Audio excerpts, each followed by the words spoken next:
Harshvardhan doctor Riju Dutta, अरे मुझे जवाब दे। चलिए कोई बात नहीं, आपकी दलील ये है कि तकलीफ सिर्फ आरजी कर के डॉक्टर्स को थी, तो हमने उनको कलकत्ता मेडिकल कॉलेज भेज दिया।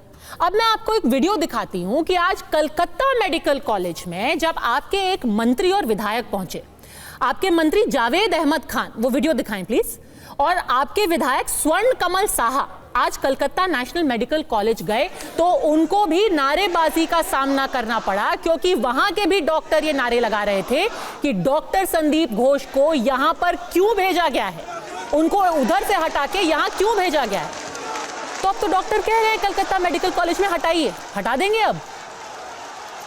अब तो हमारे ऊपर कुछ रहा ही नहीं, अब तो हाई कोर्ट ने उनको एक्सटेंडेड लीव पे भेज दिया, ये तो सरकारी अस्पताल है, हो गया है। नहीं, उनको वहां से हटाने की जिम्मेदारी आपकी है, वो सरकारी अस्पताल है, आप डॉक्टर घोष को हटाएंगे।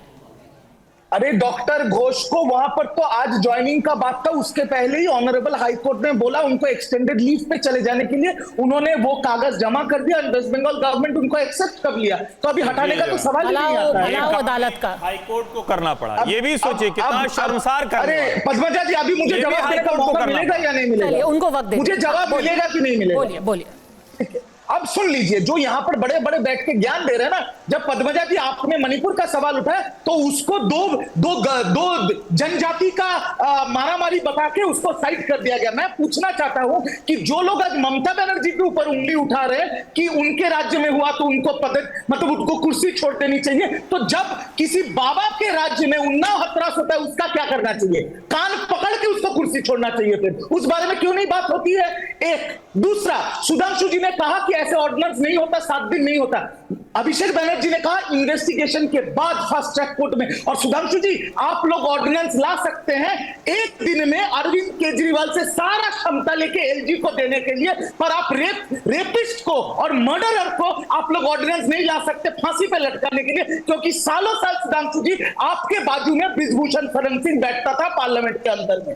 दूसरी बात, यहां पर तो खत्म कर लीजिए पद्मजा जी, यहां पर जो बच्ची है उसके साथ जो इतना जघन्य अपराध हुआ, उसका पोस्टमार्टम किया गया परिवार के सामने, डिस्ट्रिक्ट मजिस्ट्रेट के सामने वीडियोग्राफी किया गया बाकायदा। हथरास में तो शव भी नहीं मिला था कि उत्तर प्रदेश पुलिस ने जला दिया था शव को, याद है, और किसी को घुसने नहीं दिया था। और सबसे बड़ी बात, एक इतनी शोरगोल में ना पद्मजा जी एक बहुत महत्वपूर्ण खबर दब गया है। कल की बात है, थोड़ा जांच कर लीजिएगा। आगरा में एक चलती हुई गाड़ी में एक 3rd ईयर बीटेक की लड़की का सामूहिक बलात्कार किया गया है।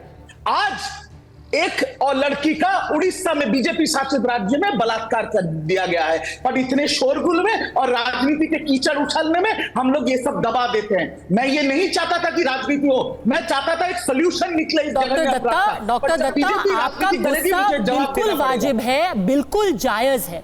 उड़ीसा को लेकर के आप नाराज हैं, जो आगरा में हुआ उसको सुनकर के आप आहत हैं, पर यही गुस्सा, यही नाराजगी, यही दर्द आरसीकर मेडिकल कॉलेज को लेकर के क्यों नहीं दिखता आप में? यही तो आपसे सवाल है। अरे डॉक्टर संदीप घोष को आप एक अस्पताल से दूसरे अस्पताल में भेज देते हैं। मैं आपको एक ट्वीट दिखाना चाहूंगी, आपके खुद के नेता, छात्र परिषद के नेता हैं, उन्होंने ट्वीट करके कल करीब 8 बजे ट्वीट किया और कहा कि मैं इसकी निंदा करता हूं। डॉक्टर संदीप घोष को दूसरे कॉलेज में भेजा गया है, मैं इस बात की निंदा करता हूं। अगर कोर्ट ने नहीं कहा होता तो आप तो डॉक्टर संदीप घोष को संरक्षण दे देते ना।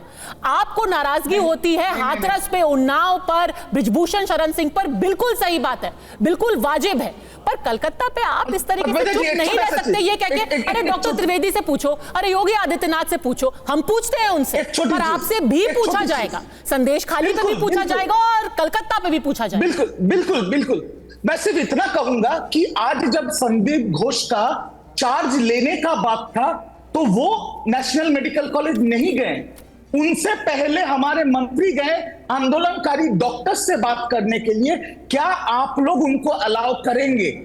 और दूसरी बात, ये जो संदेश खाली का लॉलीपॉप रोज निकलता है ना, संदेश खाली एक जघन्य लॉलीपॉप? षड्यंत्र था बंगाल और बंगाल की औरतों के खिलाफ, जिसका मुंहतोड़ जवाब लोकसभा इलेक्शन में बंगाल की औरतों ने बीजेपी को दे दिया है। 22 से घटा के 12 पे लाके सर, संदेश खाली की जांच चल रही है। लॉलीपॉप मत घुमाइए। कितनी महिलाओं ने एफआईआर किया है, वहां पर टीम गई है और आप उसको लॉलीपॉप बोल रहे हैं। एक भी आप केस नहीं दिखा सकते जहां पर जो बीजेपी के प्रत्याशी थे रेखा पात्रो छोड़ के कि एक भी औरत ने कहा मेरे साथ बलात्कार हुआ है। सिर्फ मीडिया पे कहा डॉक्टर सुधांशु त्रिवेदी, हाथरस और उन्नाव को मत भूलिए, उनसे अपनी नजरें मत फेरिए। डॉक्टर त्रिवेदी,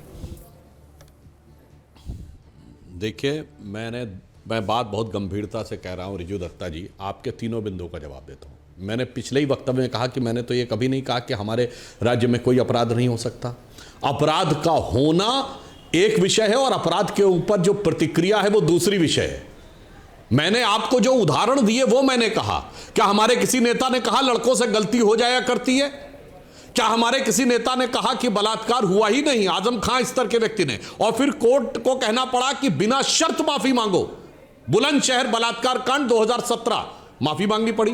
क्या हमारे किसी सीनियर मोस्ट नेता ने कहा, जैसे राजस्थान के कांग्रेस के नेता शांति धारीवाल, कि राजस्थान अगर एनसीआरबी में रेप में नंबर 1 है तो वो इसलिए है कि राजस्थान मर्दों वाला प्रदेश है?